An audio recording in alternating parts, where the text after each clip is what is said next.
서울특별시 종로구 견지동에 자리 잡은 조계종 본사 조계사. 이곳에는 국내 불교 최대 종단의 본사답게 경복궁 근정전에 맞서는 매우 크고 아름다운 대웅전이 자리하고 있다. 그런데 이 대웅전에는 세간에 알려지지 않은 한 가지 비사가 숨겨져 있다. 1936년에 보청교 교주 월곡이 사망을 합니다. 그런데 일제는 총독부는 마치 월곡이 사망하기를 기다렸다는 듯이 대대적인 탄압을 하면서 본서 건물들을 완전히 해체시킵니다. 지금도 가면은 폐허밖에 남지 않았습니다. 그러면서 이 본서 건물을 전부 다 뜯어다가 지금 현재 조계사 대웅전으로 옮겨놓은 것이죠.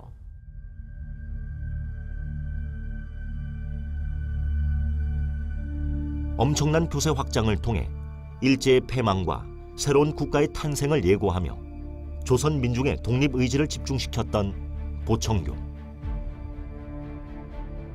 또한 일제는 상해 임시정부에 독립운동 자금을 지원하는 자선단체로 보청교를 지목, 독립운동 자금을 지원했다는 이유로 보청교의 해체를 지시한다. 보청교는 결국 역사 속으로 사라지고 만다.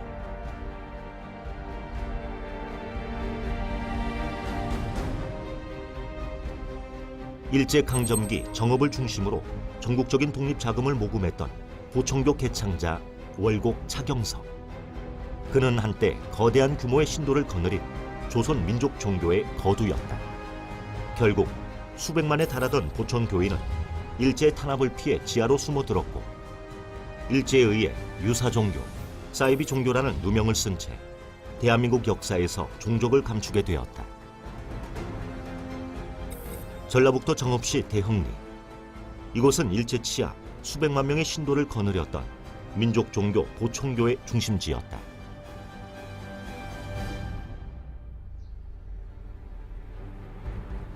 당시 이곳 정읍 대흥리에는 보청교에서 건립한 진정원과 11전이 자리하고 있었다.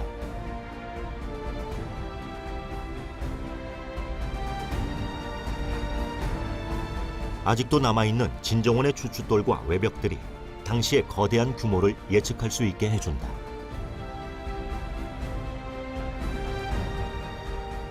보청교에서 무엇이냐면 독립거시기를 했다. 독립운동을 많이 했다고. 그러니까 독립운동한 바람에 이 교를 외놈들이 다 파산시켰다고. 장인어른이 직접 그냥 세무소 가서 살고 왔다는 게 서울 가서. 그래갖고 그 독립운동 그것을 걸려갖고 3년간 살다 나왔어요.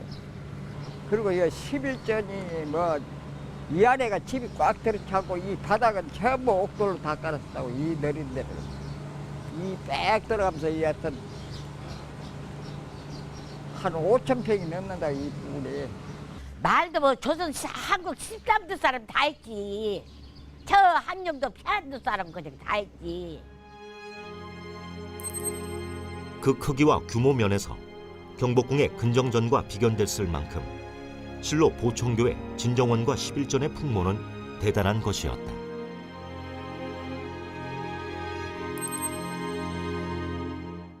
이는 당시 보청교의 교세가 어떠했는지를 가늠하게 해주는 중요한 단서이기도 하다.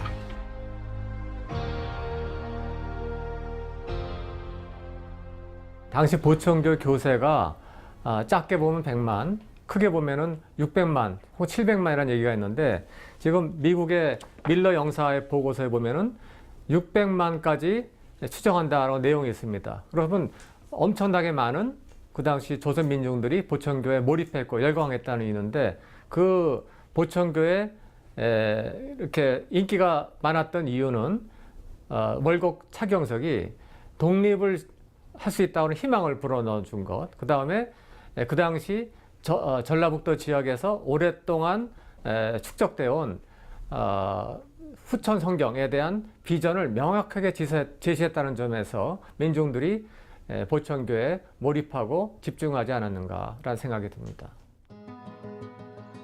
1920년대 일본과 미국의 조선 민중에 대한 각종 동향 보고에는 보청교의 교세에 관해 세심한 보고가 이루어졌다. 이 보고서들을 토대로 당시 보천 교인의 수가 최대 600만 명에 달했다는 추론이 가능해진다. 당시 그 보천교 교주 월곡 차경석은 상당히 리더십이 뛰어난 인물이었다고 합니다. 그러면서 조선의 민중들한테 조선이 반드시 독립될 수 있다라고 하는 희망을 불러일으켰습니다. 그 당시 나라를 뺏긴 백성들이었기 때문에 얼마나 그 마음이 허전했겠습니다. 그 허전한 마음을 채워주는 어떤 강력한 메시지를 월곡이 제시를 했고요. 두 번째는 월곡은 단순히 독립만 꿈꾼 것이 아니라 한국이 독립되고 나면은 지구의 문명의 중심이 돼서 후천 성경의 중심 국가가 된다고 하는 대담하고 매우 조선의 백성들이 몰입할 수밖에 없는 그런 새로운 문명에 대한 꿈과 비전을 제시했습니다. 거기에 아마 조선 민중들이 몰입하지 않았는가 그렇게 생각이 됩니다.